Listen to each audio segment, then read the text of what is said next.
Herkese merhaba arkadaşlar, kanalıma hoş geldiniz. Yepyeni bir videoyla karşınızdayız. Arkadaşlar, bugünkü videomuzda Türkiye'nin güzeller güzeli muhteşem oyuncumuz Ebru Şahin'den yepyeni görüntüler geldi.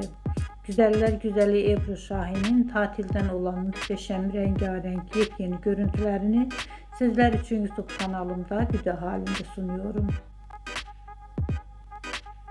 Umarım beğenirsiniz.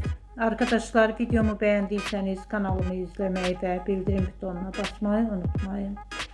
Şimdilik benden bu kadar olsun. Yeni videomuzda görüşmek üzere.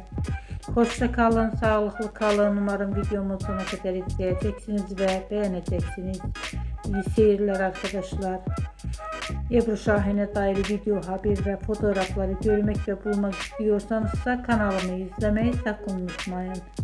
Benden bu kadar. Yeni videomuzda görüşmek üzere.